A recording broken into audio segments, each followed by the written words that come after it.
Yes. Fabulous. Thank you. All right. It's wonderful to see all of you. I hope you're well. I hope you had a great weekend.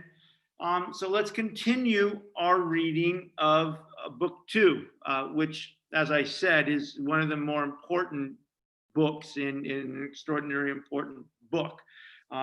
And we finished on Thursday talking about the creation of the city. The discussants, Socrates and Glaucon and Automontus and Polemachus and Thrasymachus, they've all agreed to search for justice. They want to find justice because, as we said last week, Glaucon said to Socrates, all I hear from people like Thrasymachus and my friends is that I should be unjust, and that if I can get away with being unjust, it's better to be unjust than just, Glaucon says. And Glaucon says to Socrates, that's all I hear. I'm talked to death by people like Thrasymachus. And so Glaucon gives a very profound challenge to Socrates. And Glaucon says at the beginning of book 2, tell me why I should be just. Why should I be just? And a little side note about Thursday's discussion, which again is fascinating, is Glaucon is saying not just the fact that he's talked death by people like Thrasymachus and his aristocratic friends who tell him that it's better to be just, but a second thing that Glaucon is suggesting is that he is in a position to be unjust. Glaucon is an aristocrat. He's extraordinarily wealthy. He's extremely well educated. He comes from one of the most powerful families in Athens, and he's privileged. And Glaucon is capable of doing injustice, right?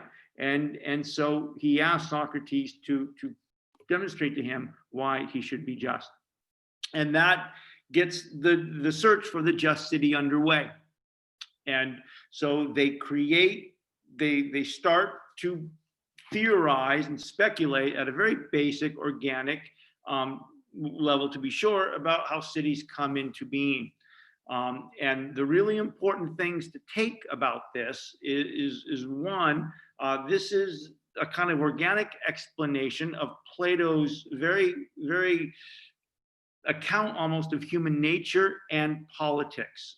And the first thing Plato says is that by nature, human beings aren't self-sufficient. We are dependent on each other for doing and supplying all the things that are required for a well-lived life. It's not naturally possible for any single person to do all the things he or she would have to do in order to live well. We are by nature not self-sufficient. In a way, we are by nature dependent on each other to produce and provide all the things that constitute a healthy city, a strong city, and a well-lived life. So cities come into being because of a kind of lack of self-sufficiency. And so not only are we by nature not self-sufficient in that sense, but this is also the organic justification or explanation for why cities are natural. Plato is famous for saying that human beings are not only rational by nature. Reason is a special faculty that allows them to acquire access of true knowledge about important concepts like justice, but it's also natural that we speak, and equally as important, politics are natural to us. We are by nature political. And this idea that the city comes into being naturally because we are not self-sufficient and requires many people to make up a city to produce and contribute the various things necessary for a well-lived life is the most basic and organic justification for why politics are natural. And so people are by nature not self-sufficient.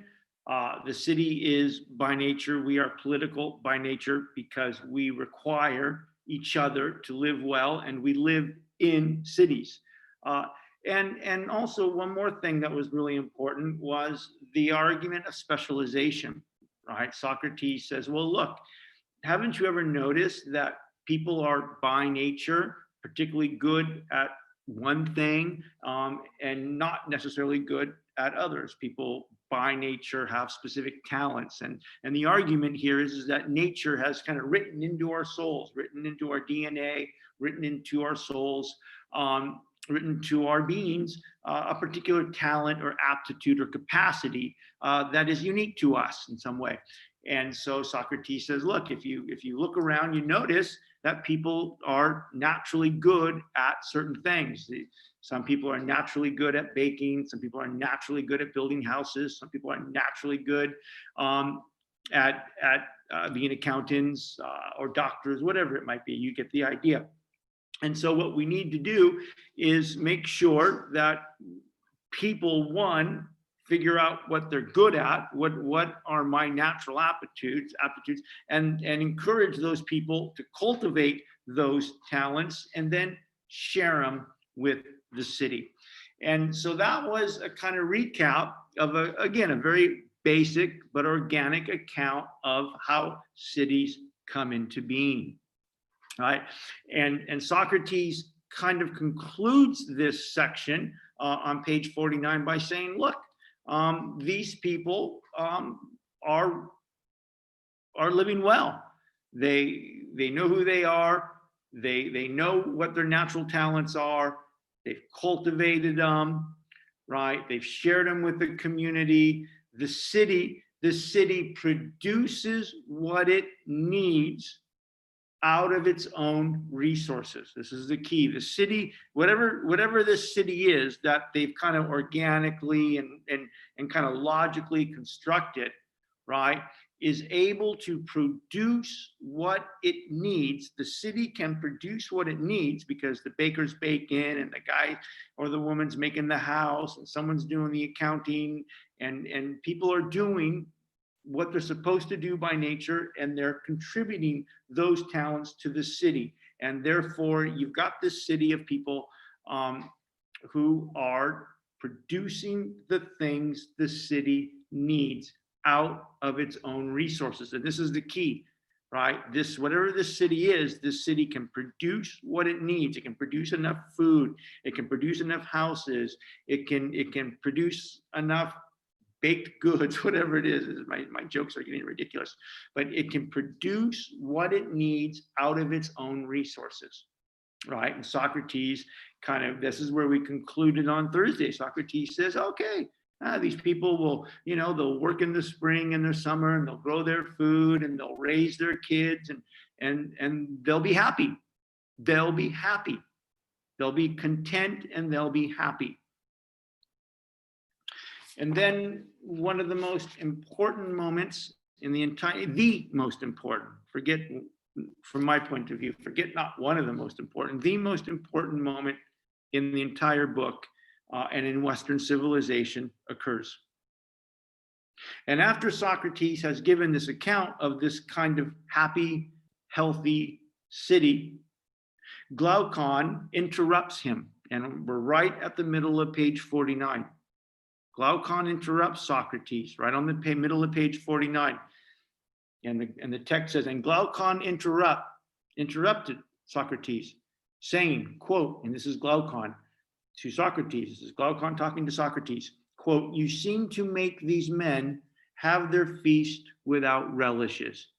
You seem to make these human beings have their feast without relishes. And this is the most important moment in the book, and this is one of the most important moments in human life. Because what Glaucon is saying to Socrates, that sounds great. That all sounds great, Socrates, but you seem to make these people live their life without relishes, right? And relishes is a metaphor for luxury. Relish is the metaphor for extra, for luxury, for comfort, for extravagance, for lavishness. right? And this is the most important moment, because Glaucon is saying, you seem to make these people live their lives without luxury, without comfort, without extravagance, without spice, right? Without pleasure, almost without pleasure, right? You seem to make these people live without luxury, without comfort, right? And what Glaucon is saying, and this is why it's the most important moment in the book, and this is one of the reasons why it's the most important moment in human life. Glaucon is saying to Socrates, that's a really nice city that you've created, Socrates. I understand the logic. I understand why it comes into being. I understand how it comes into being. I understand the importance of the fact that the city produces what it needs out of its own resources. I understand all of that, Glaucon is saying. But here's the problem, Socrates. It's a boring city. It's a boring city. Nobody wants to live in this city.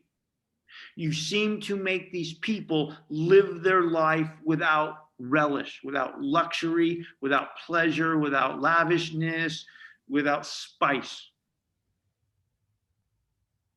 Right? And this is the moment where the passions emerge and disrupt the pursuit of the just city. This is critically important. This is the moment the human passions emerge and disrupt the search for the just city. It's a nice city you've created, Socrates, but it's boring. Now, at first, Socrates is taken aback a little bit, and he jokes with him a little bit. At first, Socrates is kind of taken aback just a little bit, but he's also kind of joking with Glaucon. He's kind of pushing back on Glaucon in a kind of serious but sarcastic manner. And Socrates says, oh, I see what you say. You're right, Glaucon. Socrates says, and this is, again, the Socrates sarcasm, but seriousness, and almost a kind of humor, right? Socrates says on page 49, you're right. What you say is true, Glaucon. Right? What you say is true, Socrates said. I forgot. You're right. We'll give them relishes, Socrates says, right? We'll give them relishes. Too. It's plain they'll have salt. And they'll have some olive and some cheese, and we'll boil some onions, right? Just as we get them in the country. And to be sure, we'll set desserts before them, figs and beans and other fruit. And so they will live out their lives in peace with health, as is likely. And at last, dying as old men, they will hand down other similar lives to their offspring. Right? And Socrates is joking with them. Right? Okay, we'll give them some luxury. We'll give them some salt. We'll give them some figs. All right. And Glaucon says, no, it's not acceptable, he says. As is conventional, Glaucon said, I suppose men who aren't going to be wretched. I suppose people who aren't going to be wretched recline on couches and eat from tables and have relishes and desserts just like we have them now. Again, so Glaucon doubles down, right? First, you seem to make these people live their lives without pleasure, without luxury, without comfort, without spices, literally spices. Socrates says, okay, all right, I'm sorry. You can have some salt, right? You can have some olives, right? And you can have some cheese, right? And Socrates, again, is being kind of playful and sarcastic, but kind of serious, right? Socrates is saying, well, what do you mean by luxury? How much luxury do you need? How much luxury do you want? How much luxury do you require? And Glaucon says at the bottom, well, as is conventional, I suppose men who aren't going to be wretched. Glaucon says, if this is a nice city, but it's wretched. It's uncomfortable. There's no pleasure. It's wretched. I suppose men who aren't going to be wretched recline on couches and eat from tables and have relishes and desserts just like we have nowadays. All right. Okay. This is it. Everything has just fundamentally changed. Glaucon is a kind of, at this moment, a kind of symbol. He's kind of a metaphor for the human need for a kind of pleasure, for a kind of luxury, for a kind of excess, for a kind of comfort, for a kind of luxury, for a kind of lasciviousness. Excuse me. Right? The boring, the original city isn't sufficient. It's a boring city. Nobody wants to live there. Right? And again, just so we're clear, what does this mean? This is the moment where the passions, the needs, the desires, the appetites, the passions for what? For luxury, for pleasure, for spice, for comfort, for bling. This is the moment the need for those things emerges and destroys, eclipses and destroys the simple, healthy city. This is where this is where the whole book is just lurched. We've just lurched. And Socrates says at the bottom, all right, Socrates says, all right, I said, I understand what you are asking, Glaucon.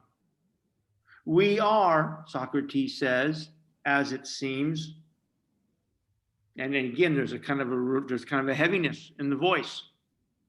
There's a kind of emerging melancholy. There's a kind of an emerging sobriety. There's a kind of an emerging wariness about this. Right? Socrates says, oh, all right. Okay. I understand. We are, as it seems, he says to Glaucon, considering not only how a city comes into being, but also a luxurious city. Oh, earlier we were considering, remember, Glaucon, we were looking for justice. Remember? And in our search for justice, we created a city. We kind of theorized about how cities come into being. And we created the city. And it was happy. I see. We are, as it seems, considering not only how a city, but also a luxurious city comes into being. And Socrates says with a kind of heaviness, kind of weariness in his voice, perhaps that's not bad either. He said, all right, perhaps that's not bad. Perhaps we should consider how a luxurious city comes into being. For in considering such a city as well, Socrates says, we could probably see in what way justice and injustice naturally grow. So, Glaucon's assertion that the original city, the healthy city, the simple, healthy city is not sufficient. That's wretched. That people won't want to live there. Which is symbolic of the passions emerging to disrupt what the mind naturally knows, what the mind naturally yearns for, leads to the creation of a luxurious city. And the luxurious city is the unjust city, as Socrates says. Perhaps that's not a bad idea, for in considering a luxurious city, we could probably see in what way justice and injustice naturally grow in cities. And Socrates says, now the true city, Socrates says, bottom of 49. Now the true city is, in my opinion, this is Socrates, now the true city is, in my opinion, the one we just described. A healthy city, right? We conceptually imagine the emergence of a healthy city. And it's healthy because the city produces what it needs from its own resources. But Socrates says, if you want, all right, Glaucon, if you want, let's look at a feverish city. Socrates calls it, so the new city is a feverish city, right? It's a feverish city. Let's look at the feverish city. Nothing stands in the way. For these things, as it seems, won't satisfy some. You're right, Glaucon. The healthy city, the true city, won't satisfy people. All right, let's look at the luxurious city. Let's look at the feverish city. People want the feverish city. They're not satisfied with the healthy, true city. The boring city, the city without relish. Professor? Not now, James. But if you want to, let's look at the feverish city. Nothing stands in the way. For these things, as it seems, won't satisfy some. Or this way of life, the former way of life, won't be satisfying to people. But couches, tables, and other furniture will be added. And of course, relishes, perfumes, incense, courtesans, and cakes, all sorts of them. And in particular, we will add other things, paintings and embroidery. Isn't that so? And Glaucon says, oh yes, absolutely. Top of page 50. Socrates says, then this feverish city, then the city must be made bigger again, right? Now we have to make the city bigger, right? And we have to make the city bigger because the desires of the inhabitants of the feverish city demand things they don't need but want. Socrates says, then the city must be made bigger. Why must it be made bigger? Because the inhabitants of the city, of the feverish city, now demand things, relishes, luxury, comfort, now demand things, require things, want things they don't need but can no longer produce on their own. Then the city must be made bigger again, Socrates says. This healthy city that we discussed earlier, this healthy city isn't adequate anymore. It's right, it's boring. Nobody wants to live there. It's a wretched life. The healthy one isn't adequate, but must already be gorged with a bulky mass of things, which are not in cities because of necessity, right? The city has to be made bigger because people want things that they don't need but desire. And that's what Socrates means. Now the city must be gorged, and listen to the language, it's grotesque, gorged with a bulky mass of things, which are not in cities because of necessity. They're in cities because people want things, they desire things. What do they want? They want pleasure, they want relish, they want luxuries, they want comfort, they want opulence, they want bling. They want bling. All the hunters and imitators, many concerned with figures and colors, many with music and poets, rhapsodes, actors, right? We got Hollywood, right? Now we got Hollywood. Now we got Brad Pitt. Actors, choral dancers, right? Contractors and craftsmen of all sorts of equipment for feminine adornment. Now we need a whole beauty industry. for feminine adornment as well as other things. And so we'll need more servants too. Or doesn't it seem that there will be a great need of teachers, wet nurses, governesses, beauticians, barbers, and further relish makers? And what's more, we're in addition going to need swineherds. This animal wasn't in our earlier city. There was no need for it. But in this one, there will be need for it, as well as many other fatted beasts. And Glaucon says, well, of course, this sounds great.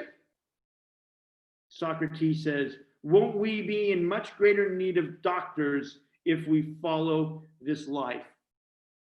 All right, so let's pause here for just 1 second. So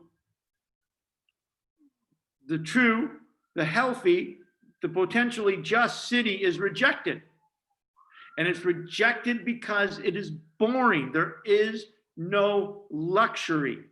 People demand and require and need luxury, which means they require and demand things they don't need but want nonetheless. And so the city now, we're no longer talking about the healthy city. We're now talking about the feverish city. Everything that takes place from here on out in the Republic no longer really in pursuit of justice as it was originally conceived. Now we are building a sick city. We're building a feverish city. Right? We are now building a feverish city. And we're building a feverish city because people require, they demand things they don't need but still want. Their passions demand that they acquire things they want but don't need. Now, what's really, among the several things we've said, what's really the critical takeaway here? The critical takeaway here is Plato is suggesting that you and I, by nature and rationally, know how to live well. We know everything we need to know to live well. Realize you're not self-sufficient, that we are dependent. Figure out who you are and what your talent is. Cultivate it and share it. And don't require more than what you can produce. Don't require more than what you can produce. That's a kind of health. Plato was arguing a deep health. Right? But even though we know how we should live,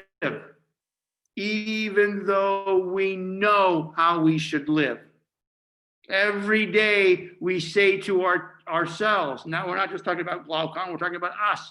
Every day we say to ourselves, fuck, I know what I need to know and do to be well. Got to stop the relish.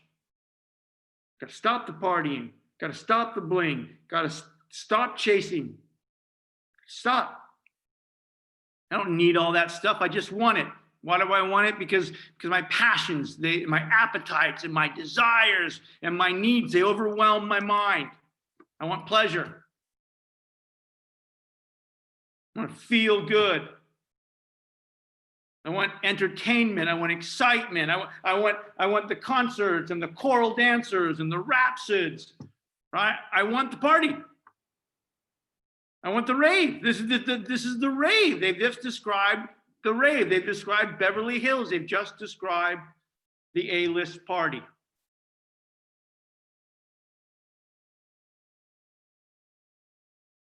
And this is a critical moment because Plato is demonstrating in these 2 or 3 pages that we know perfectly damn well what we need to know and how we need to live well. It's not a mystery. It's not a fucking mystery. In fact, it turns out to be quite simple. In a matter of a couple pages, they figured it out. We're looking for justice. All right. Well, is there justice in the city and a justice in a person? Yeah. Is a city bigger than a person? That's a kind of funny thing. But yep. All right. So let's try to look for justice in a city. Let's do it. Oh, well, okay. I guess we better figure out or talk in a very simple way, an organic way, how cities come into being. Yeah, that's a good place to start. All right. How do cities come into being? People by nature aren't self-sufficient. Right? No one person or one man, one woman could do everything he or she needs to do to live well. By nature, we're not self-sufficient. And we require the presence of other people to help us produce the things and the services that we require to live well, so we can have a kind of simple but complex city. And so we find people who can do those things. And it's important that those people, if they pay attention to their own nature, will notice that nature has inscribed into their soul something they're good at. And they should figure that out. And they should cultivate it. And they should share it. And that's kind of natural. Nick Dungy is just with himself because he's not trying to play fucking baseball. Right? I figured out kind of as best I can under the conditions and resources I possess what I'm good at. And I've cultivated it. So I know who I am. And I share that. I know what I owe to myself and I know what I owe to others. All right. And the city is just big enough to produce all the various things we need to live well and to live simply, to live healthy, to live well. We know it. Look, you just figured it out in 3 pages at a very kind of basic, to be sure, but basic and kind of authentic way. You and I know what we need to do to live well. It's not a mystery, right? We can't really say, I don't know why I'm suffering. I don't know why I'm sick. I don't know why I'm failing in school. I don't know why my relationships are a disaster. I don't know why I'm $50,000 in credit card debt. I don't understand why I'm on Dr. Drew's show. Why the fuck am I on Dr. Drew's show? How did I end up on Dr. Drew's show? Why am I a fucking junkie? How did I become a junkie? It's not a fucking mystery. You and I know perfectly well what we need to know and what we need to do to live well. We do. It's not a mystery. And after you've read these 3 pages, it can't be a mystery. Again, to be sure, it's simplistic. I get it, but it's a metaphor. There it is. And despite the fact that we figured out who we are, what we need to know, and what we need to do to live well, to live healthy, to reduce the likelihood of crisis and conflict, despite the fact that we know that. They know it. They know it. Glaucon says it's a boring city. You make these people live their life without the rave, without the party, without the disco, without the bling, without the fucking whatever it is. The scene, the hipster fucking scene. And it's boring. No one wants to live here. It's wretched. And what this reveals is that the takeaway here is we understand, we know. It's not a mystery. It's inside our head. We know what we need to know and what we need to do to live well, but we choose otherwise. We are not satisfied with a kind of a healthy, basic life in a weird way. We consciously choose otherwise. Glaucon said, hey, this is a boring place. I don't want to live there.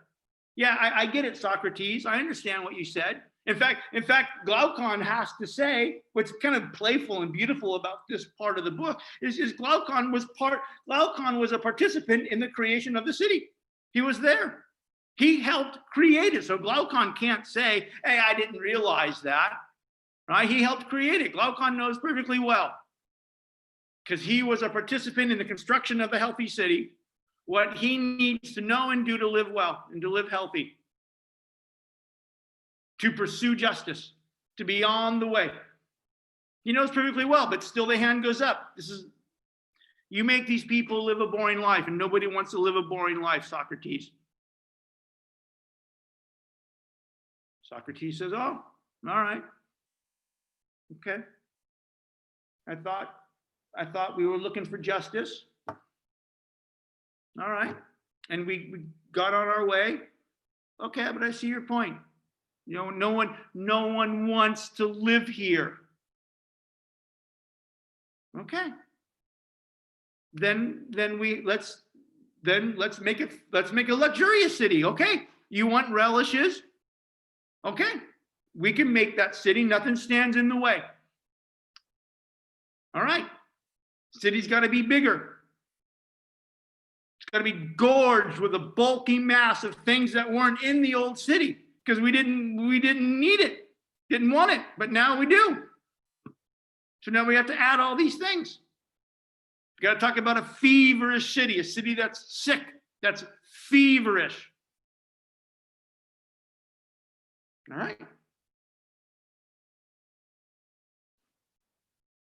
We know what we need to know, and we know what we need to do to live well, but we choose otherwise. Right? That's our problem. Now, another extraordinarily important thing then takes place.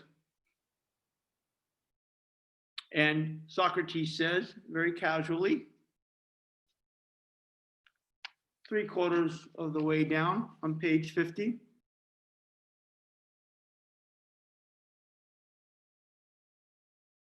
Socrates says, oh,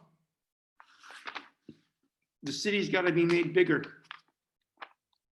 And it needs to be made bigger, not just in the fact that we need more things that we didn't need before. Right now, we need all the bling. We need the entertainment. We need the luxury. We need the entertainment industry. We need the parties. We need the disco. We need the raves. We need the blow. We need the fine vodka. We need the villas in Beverly Hills. We're rolling with the fucking cars, right? Okay. Obviously, it's got to be bigger because we need more shit. But it also needs to be bigger, right? Because now we got to go get that stuff. And Socrates says 3/4 of the way down the page. Oh, all right. Then we must, here Socrates says, then we must cut off a piece of our neighbor's land if we are going to have sufficient land for pasture and tillage, and they in turn from ours, if they let themselves go to the unlimited acquisition of money, overstepping the boundary of the necessary. Oh, all right. Well, it's got to be bigger. The luxurious city demands more things, and it's not just things. Now it's territory. Right? If we're going to try to produce all this stuff, or we need resources to fuel and drive this. If we need oil, okay, we got cars and we got our BMWs and we got our cars and we've got this whole thing. We need oil. We need oil. Yeah, but we don't have oil here. Oh, well, we're gonna have to go get it. Oh. What do you mean we have to go get it? We have to go get it. You have to go take it because you need oil for your cars. Or you want Happy Meals. Oh, all right. Oh, gotta go acquire land in Argentina and in South America and fucking rip down the forest, put cattle on, mass agriculture industry so you can have fucking Happy Meals. You want a Happy Meal for $1 in Beverly Hills? Or you want a nice steak? All right, well, we gotta go get it. We gotta cut off a piece of our neighbor's land to help produce what we need and want. Now it's not just a matter of producing what we need, it's a matter of producing what we want. Right? We want oil. We want natural resources. We want things that aren't necessarily here. Huh. then we must cut off. We must cut off a piece of our neighbor's land. We have to go and get it. Right? We got to go to the Middle East, get the oil. We got to go to South America to get the land, to raise the cattle. We got to go to Central America to get the fruit. We got to go to Africa to get the diamonds. We got to go get all that shit. We got to cut off a territory, a piece of our neighbor's territory to supply the things we want but don't need. Now, of course, the people, the neighbors, as Socrates calls them the neighbors, are they going to be happy about this or not happy about this? Not happy. Of course. Right? And by the way, this is the origins of imperialism, right? This is 2,500-year-old origins of imperialism. We want things we don't need. We want things we can't produce, or we want things that don't exist where we are. But we want them. So we got to go get them. We got to go to other places and take them. Which means that the people that are there probably aren't going to be happy, and they're not going to be happy we're coming to take those things. Socrates says, then we must cut off a piece of our neighbor's land. If we are going to have sufficient land for pasture, and they in turn from ours, if they let themselves go. Again, if they let them, this is a conscious choice. We know what we need to know, and we know what we need to do to live well, but it's a conscious choice that we don't want to live that way. If they let themselves go to the unlimited acquisition of money, or whatever it is, oil or diamonds, overstepping the boundary of the necessary. And Glaucon says, quite necessary. That's right. That's probably what's going to happen. And then Socrates says, after that, won't we go to war as a consequence, Glaucon? Won't we go to war? Glaucon says, yeah, that's true. And Socrates says, and let's not yet say whether war works evil or good, Socrates said, but only this much, that we have in its turn found the origin of war. We found the origin of war. In those things whose presence, here we go, here's the origin of war. In those things whose presence in cities most of all produces evil, both private and public. All right. Now, two things happening here. We have found the source of war.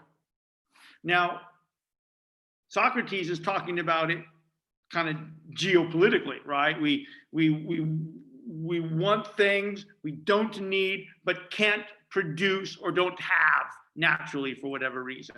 Oil or diamonds in Africa, or more land to tillage and run cattle, whatever it is. Right? We found the origins of war. Human beings want things they don't need and can't produce on their own. So they got to go get it. They got to go somewhere to get it. And the chances are very great that the people that are there aren't going to be happy. And they're going to put up a fight. They're going to resist. And so now here's the origin of war. But Plato isn't just talking about this kind of geopolitical process. This is the origin of war in the soul. When you and I want things we don't need and have to do things to get them, we have to cheat, or we have to lie, or we have to somehow compromise who we are. This is the war in the soul. This is the war in the soul. What in Nick Dungy's life? What does Nick Dungy? When I talk about the soul, I mean my personality, my being, my mind. What does Nick Dungy have to do to get the things he wants but doesn't need? I've got to be aggressive. Maybe I have to cheat. Maybe I have to manipulate. Maybe I have to scam. Right? It's a war of the soul. Right? I know what I know. I know what I need to know, and I know what I need to do to live well. But I don't want to live well. I want bling. I want blow.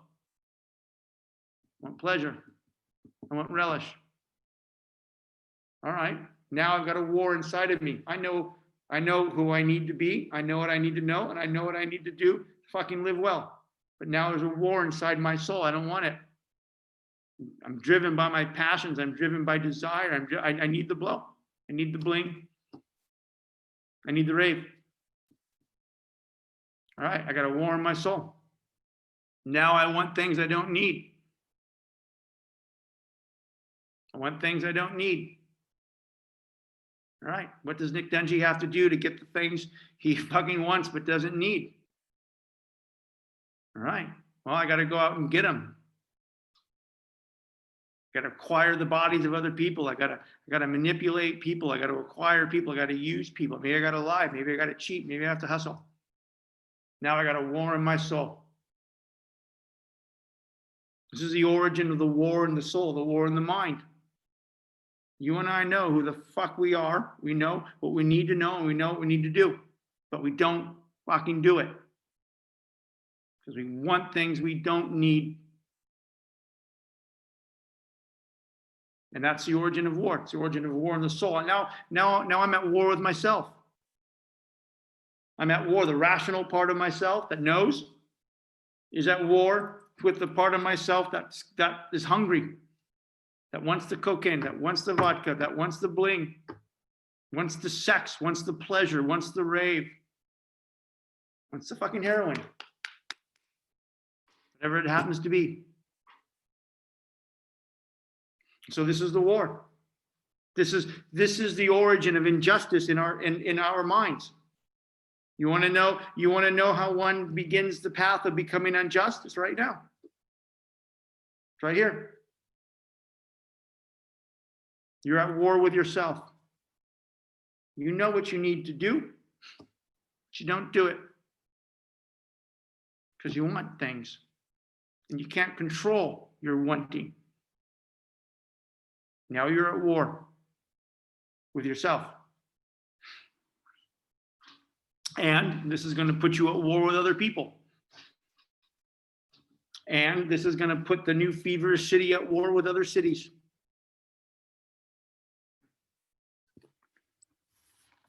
And let's not yet say whether war works evil or good, but only this much, that we have in turn found the origin of war in those things whose presence in cities most of all produces evil. And that's the desire for things you don't need but want. Pleasure. Your passions are now driving your being. Passions are driving your life. And you're at war with yourself.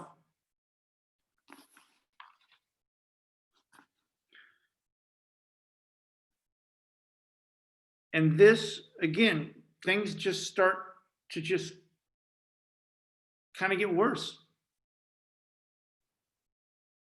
And Socrates says, oh, all right. Well, we want things, oil and cocaine and diamonds, luxuries. We want things we don't need. And we can't produce. There's no oil in Prague. No diamonds in the ground in Prague. The diamonds are in Africa and the oil's in the Middle East. Okay. Now we gotta go get that shit. You gotta go get it. And the people that are there aren't going to be happy about it. And so now we have another problem. Now we have another problem.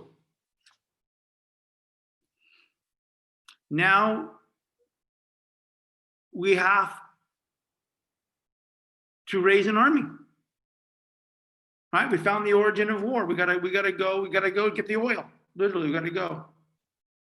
We gotta cut off a territory, part of our neighbor's territory. We gotta go cut off Central America. We gotta go cut off the Middle East. We gotta go cut off all of Central Africa. Because we want the stuff, we want the bling, we want the relish. Well, okay. Well, now we have a problem, right? Because according to Plato's theory of specialization, right? We gotta go get things. We gotta go to war. We've got to go and kill or control or domesticate or kill or conquer the people that are living in the places that have the things we want. We're going to fucking war. But here's the problem. Given what we've already said, given this whole theory of a kind of specialization, people tend to be good at certain things. Well, now we need an army. There wasn't an army in the healthy city.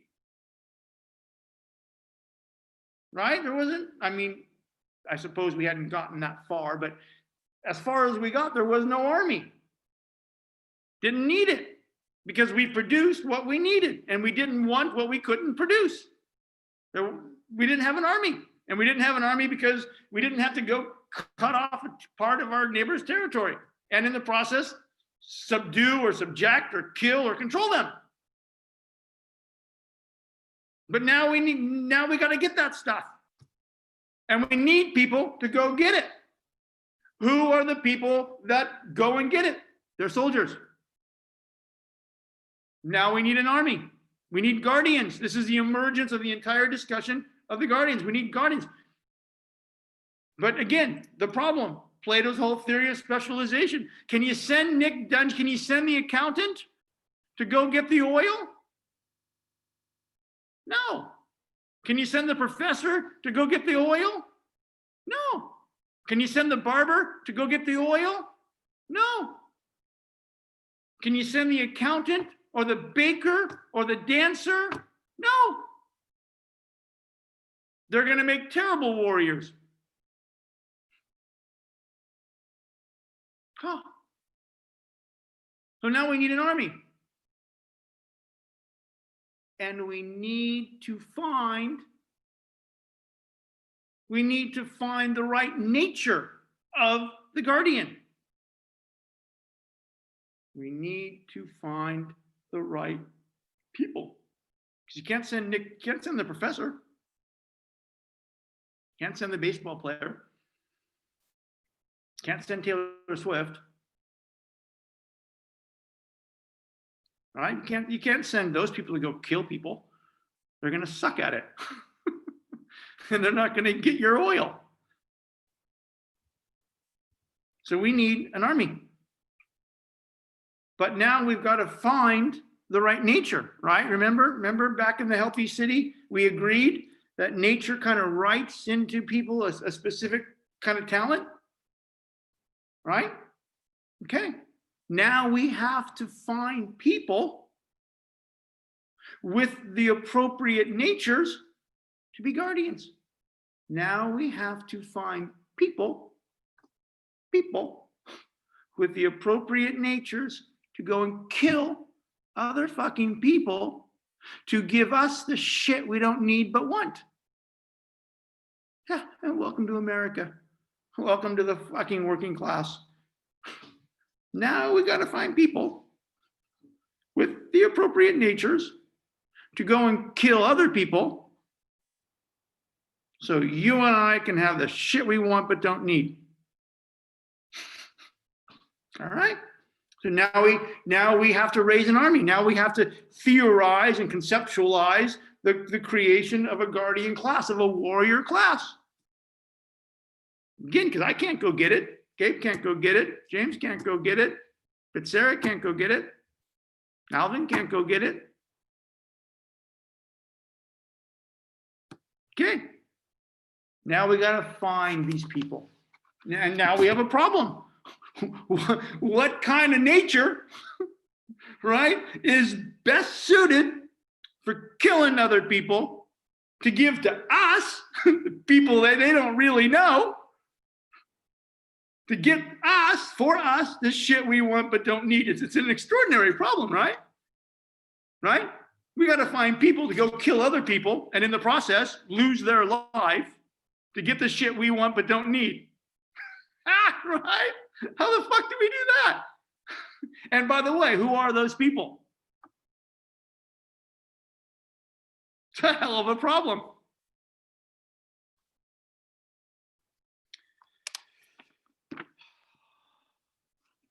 Now things are heartbreaking.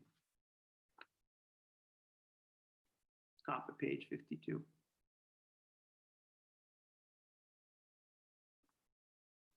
Do you suppose, I said, he says, all right, so we gotta go find the right people to do this, right? As they said on page 50, right? Surely we are in agreement, if you remember, that it's impossible for one man to do a fine job in many arts.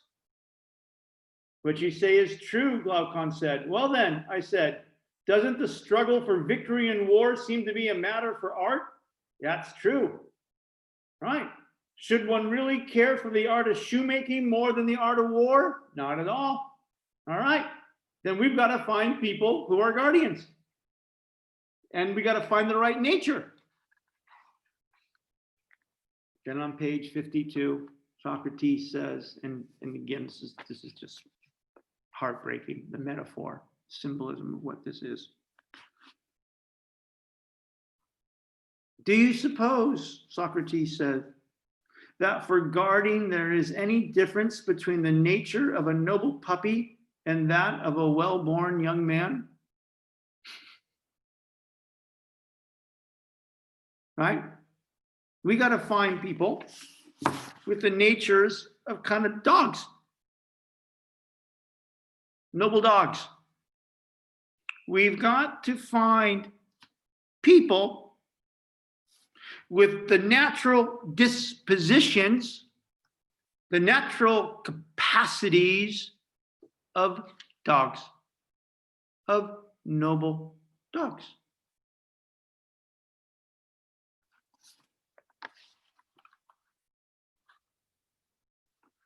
Top of page 53. One could see it in other animals too, Socrates says.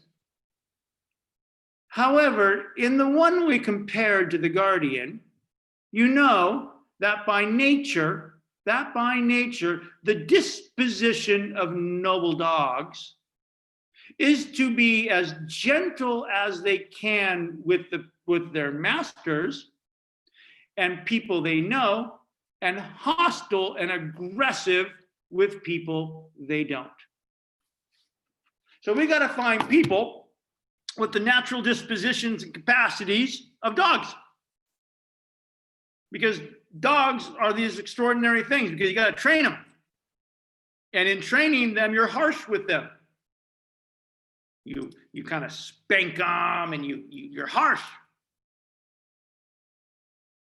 So a well-trained dog is extraordinary because it's kind to the people who are harsh with it, who train it, the masters, but it's quite capable of being trained to kill other people that it's never met in order to get the shit we want. So whoever these guardians are, this army, these professional killers, because they got one job, right? One job, one person, one job, one nature. What's the job of the guardian? To kill. Go get shit for us that we don't need but we want. That's their job. And to do that, to be prepared to kill other people and possibly sacrifice their lives for a Happy Meal, for cheap oil, for cheap gas. Okay. What's the appropriate disposition? A noble dog.